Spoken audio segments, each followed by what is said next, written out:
محترم ناظرین، ایک بادشاہ جس کی بہت بڑی سلطنت تھی، اس کی 7 بیٹیاں تھیں مگر بیٹا کوئی نہیں تھا۔ وہ جب خوش ہوتا تو ایک مجمع لگاتا اور لوگوں سے سوال کرتا اور جو اس کے سوال کا جواب دے دیتا اس کو اس کا من چاہا انعام ملتا۔ ایک دن بادشاہ بہت خوش ہوتا ہے اور اپنی 7 بیٹیوں کو بلا کر پوچھتا ہے کہ میں تم سے ایک سوال پوچھوں گا اور اگر جواب اچھا لگا تو تمہارا من چاہا انعام بھی دوں گا۔ سب ایک قطار میں کھڑی ہو جاؤ اور ایک ایک کر کے بتاؤ کہ تم کس کا دیا کھاتی ہو اور کس کا دیا پہنتی ہو۔ 7 میں سے 6 بیٹیوں نے کہا، ابا حضور آپ کا دیا کھاتے ہیں، آپ کا دیا پہنتے ہیں اور آپ ہی کی وجہ سے ہماری یہ شان و شوکت ہے۔ یہ سن کر بادشاہ بہت خوش ہوا اور سب کو ان کی من پسند چیز دے دی۔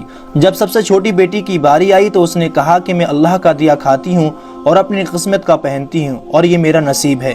بادشاہ یہ سنتے ہی آگ ببولا ہو گیا اور کہنے لگا، اے کم بخت، تو نے میری ناشکری کی ہے، تجھے اس کی سزا ضرور ملے گی۔ شہزادی نے کہا، جو حکم ابا حضور۔ بادشاہ نے سپاہیوں کو حکم دیا کہ جاؤ اسے جنگل میں چھوڑ آؤ، میں بھی دیکھتا ہوں کہ یہ میرے بغیر کیسے اللہ کا دیا کھاتی ہے اور اپنے نصیب کا پہنتی ہے۔ شہزادی سے تمام زیورات واپس لے لیے گئے اور خستہ حال کپڑوں میں بغیر کسی ساز و سامان کے بادشاہ کے حکم کے مطابق جنگل میں تنہا چھوڑ دیا گیا۔ لیکن شہزادی بہت پرسکون، مطمئن اور اللہ پر توکل اور بھروسہ تھا کہ جو اس نے رزق اور عیش و عشرت میرے نصیب میں لکھی ہے وہ مجھے ضرور ملے گی۔ سب سپاہی شہزادی کو چھوڑ کر واپس چلے گئے۔ شہزادی جنگل کو دیکھنے لگی کہ چاروں طرف درخت ہی درخت تھے اور دوپہر سے شام ہونے والی تھی کہ شہزادی نے سوچا کیوں نہ کچھ لکڑیاں جمع کر لوں تاکہ رات کو آگ جلاؤں، پھر کوئی جنگلی جانور بھی پاس نہیں آئے گا اور رات بھی گزر جائے گی۔ شہزادی جنگل میں لکڑیاں ڈھونڈنے چل پڑی۔ اس کی نظر ایک جھوپڑی پر پڑی جہاں ایک بکری بندھی ہوئی تھی اور اندر سے کھانسنے کی آواز آ رہی تھی۔ پہلے تو شہزادی بہت حیران ہوئی کہ اتنے ویران جگہ پر جھونپڑی۔ جب وہ جھونپڑی کے اندر داخل ہوئی تو کیا دیکھتی ہے کہ ایک بوڑھا ضعیف شخص ایک چارپائی پر لیٹا ہے اور کھانستے کھانستے پانی پانی پکار رہا ہے۔ شہزادی ادھر ادھر دیکھتی ہے کہ کونے میں ایک پانی کا مشکیزہ رکھا ہوا ہوتا ہے۔ وہ گلاس میں پانی بھر کر بوڑھے ضعیف کو پلاتی ہے اور جھونپڑی کی صاف صفائی کرتی ہے۔ اتنے میں بوڑھا ضعیف شہزادی سے پوچھتا ہے کہ بیٹی تم کون ہو اور اتنے بڑے جنگل میں تم اکیلی کیا کر رہی ہو؟ تب شہزادی اسے بتاتی ہے کہ وہ یہاں کیسے پہنچی۔ بوڑھا ضعیف اسے جھونپڑی میں ہی رہنے کا بولتا ہے اور کہتا ہے کہ میں شہر میں کام کرتا ہوں، صبح شہر چلا جاؤں گا اور 8 دن کے بعد واپس آؤں گا۔ تم یہی رہو، جھونپڑی میں کھانے کا سامان ہے اور ندی پاس ہی ہے، وہاں سے تم گھڑا بھر کر لے آنا۔ صبح کو بوڑھا ضعیف شہر چلا جاتا ہے اور شہزادی یہاں اکیلی جھونپڑی میں صاف صفائی کر کے بکری کا دودھ نکالتی ہے، آدھا اپنے لیے رکھ لیتی ہے اور آدھا باہر ایک کونے میں برتن میں ڈال کر رکھ دیتی ہے کہ رات کو کوئی جانور بھوکا یا پیاسا ہوگا تو پی لے گا، اور خود اندر آ کر سو جاتی ہے۔ صبح سویرے جب شہزادی اٹھتی ہے تو کیا دیکھتی ہے کہ دودھ کا برتن خالی اور پاس ایک لال پڑا ہے جو دیکھنے میں بہت ہی نایاب اور قیمتی معلوم ہوتا ہے، اور پاس ہی سانپ کے نشان بھی موجود ہوتے ہیں۔ تب شہزادی کو یاد آتا ہے کہ بچپن میں اس نے سنا تھا کہ جب کوئی نایاب سانپ بہت خوش ہوتا ہے تو ایک ایسا لال اگلتا ہے کہ جس کی قیمت ہیرے جواہرات سے بھی بہت مہنگی ہوتی ہے۔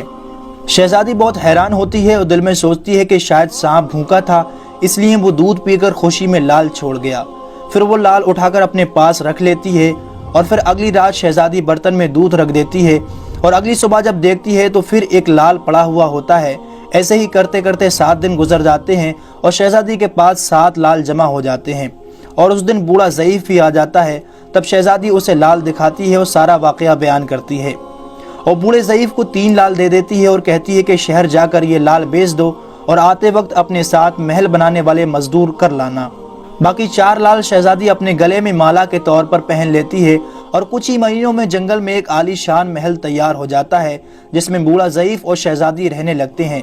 ایسا خوبصورت محل جس میں ہر آرائش، نوکر چاکر، دنیا کی تمام نعمتیں موجود ہوتی ہیں۔ شہزادی جنگل میں لکڑی کی ایک فیکٹری لگا دیتی ہے جس میں غریب کام کرتے ہیں، ان کی روٹی بھی چلتی رہتی ہے۔ دیکھتے ہی دیکھتے جنگل ایک شہر نما بن جاتا ہے اور دور دور تک دھوم مچ جاتی ہے کہ شہزادی بہت رحم دل ہے۔ یہ خبر ایسے ہی بادشاہ تک پہنچتی ہے تو بادشاہ کے دل میں اشتیاق چاہت ہوتی ہے کہ دیکھو تو صحیح کون سے ملک کی شہزادی ہے جس کی اتنی تعریفیں ہیں۔ بادشاہ سپاہیوں کے ہاتھ پیغام بھیجتا ہے شہزادی سے ملنے۔ یہاں شہزادی کے سپاہی جب شہزادی کو بتاتے ہیں تو شہزادی یہ حکم دیتی ہے کہ بادشاہ سلامت ایک ہی شرط پر ہم سے مل سکتے ہیں کہ وہ اپنی تمام بیٹیوں کو ساتھ لے کر آئیں۔ سپاہی جا کر بادشاہ کو یہ پیغام دے دیتے ہیں۔ ایک دن بادشاہ اپنی تمام بیٹیوں کے ساتھ شہزادی کے محل جاتا ہے۔ شہزادی ان سے ملتی ہے، چہرے پر نقاب کر کے ان کے لیے 7 رنگ کے کھانے پیش کرتی ہے اور ہر کھانے کے ساتھ اسی رنگ کا جوڑا اور زیورات پہن کر آتی ہے۔